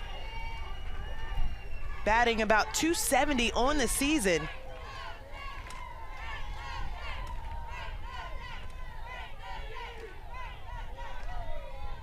The junior out of Lexington, Massachusetts.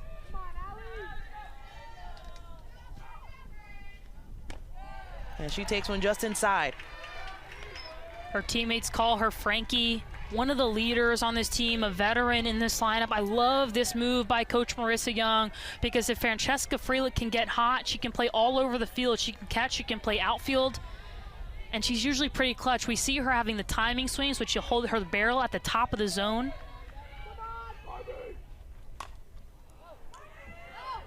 And that's a mechanism that hitters will use for a number of reasons, but typically it's one of two things. They're trying to see the top of the zone with their barrel as they pull it back, or it's simply a timing swing and also you can kind of keep the barrel compact in your swing as well. So that's what we're seeing from Frankie Freelich. She's not showing bunt.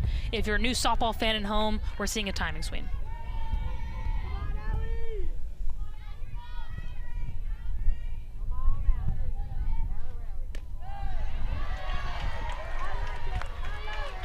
2-1 count for Allie Rail. She does have Jordan Anderson and Carly Cooper warming up in the pen.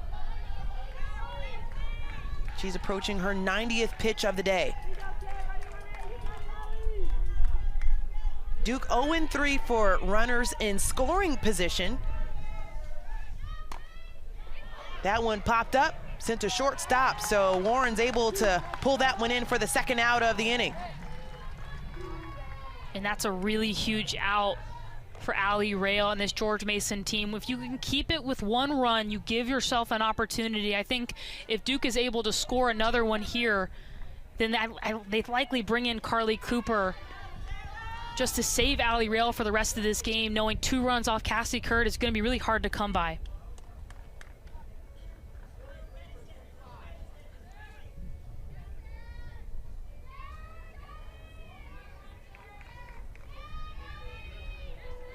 So Sarah Goddard comes in as a pinch hitter.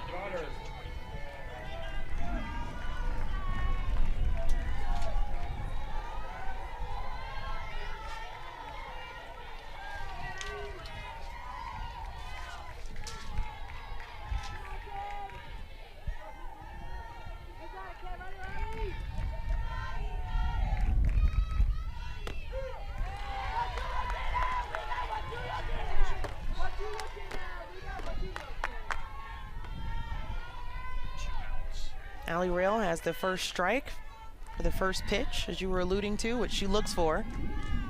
Duke 3 of 8 with 2 outs.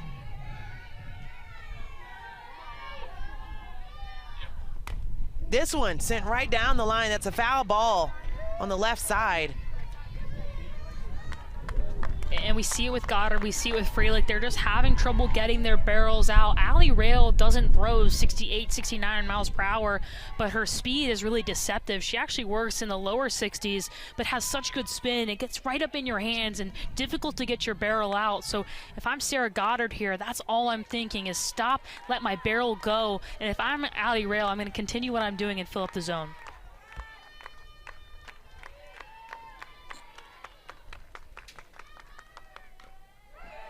And that's tipped off. It's a dangerous pitch, 0-2 to go over the plate, especially on the outer half, knowing Goddard got jammed previously. I think Rail was actually trying to work off the plate there. And I think you go back to expanding the zone. Don't let Goddard beat you on a pitch over the plate. Make her chase and give your defense a chance to play.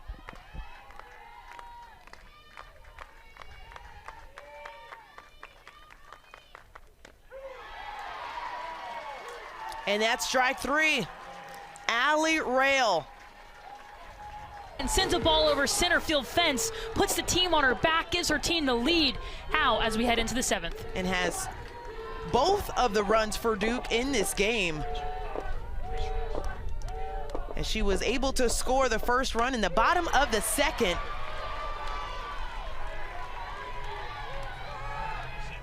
Yeah, it's the home run that gets the clips. It's the home run that gets the highlight. But Angel, you said it. She manufactured that run in the second inning by stealing a bag, advancing on a sac fly, and advancing on another sac fly. So she's manufactured both of the runs for this Duke team.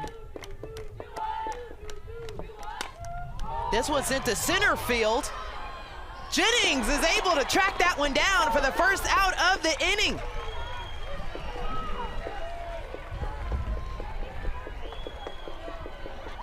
This has been a fun game so far, and it's going to get even better as we have the first regional site with two teams making their first NCAA appearance. We were talking to the coaches, and they said we're going to pack this thing out. I think Campbell has 101 tickets on their list coming in.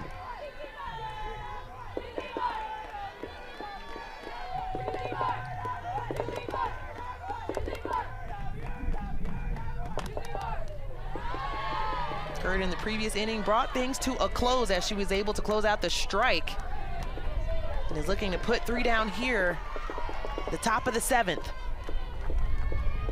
There was a catcher's change for Duke as well, so behind the dish now is Francesca Freelich.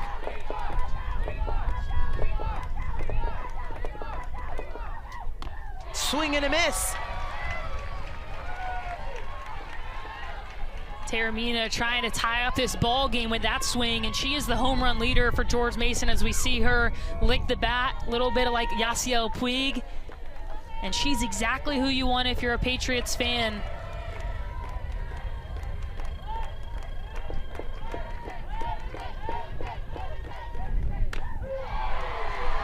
Strike number 2, Cassidy Curd really coming with the heat to close things out.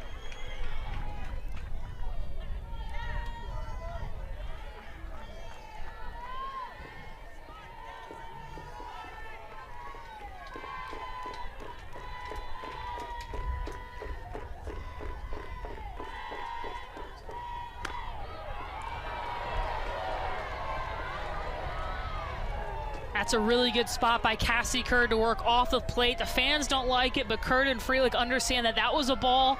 That pitch sets up this pitch.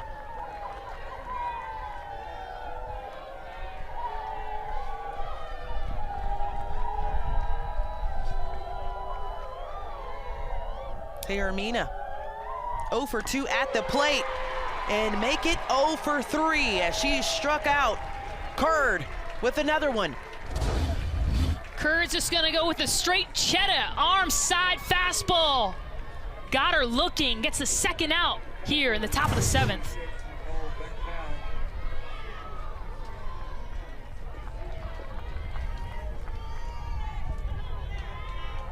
Cassidy Curd, one of the finalists for Freshman of the Year, and showing why. That went a bit high. Needs 1 out to close this out.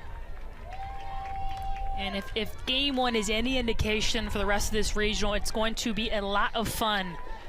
These two teams really came to play today. George Mason, if they aren't able to take the victory here, I think they're going to be a problem here this weekend for other teams.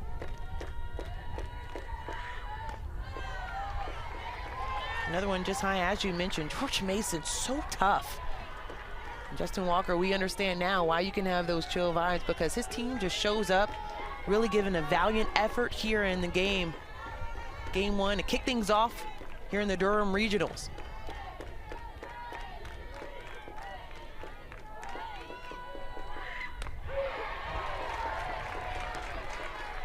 Two-one.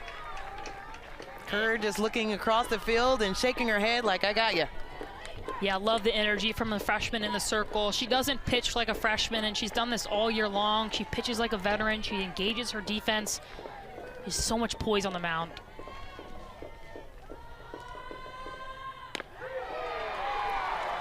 Crosses the plate, 2-2.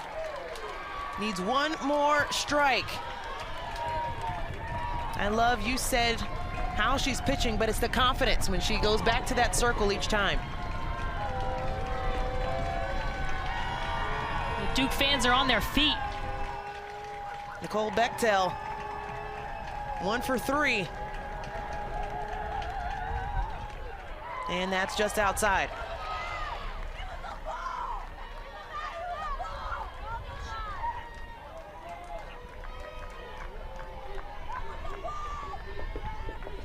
Bechtel has watched 2 strikes here. If I'm Curd, I'm just gonna attack.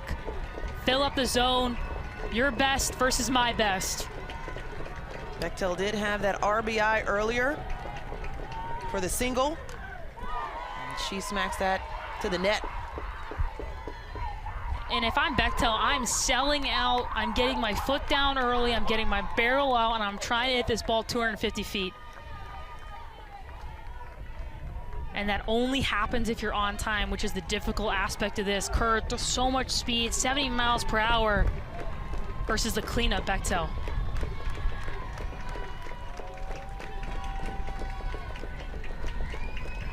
Full count.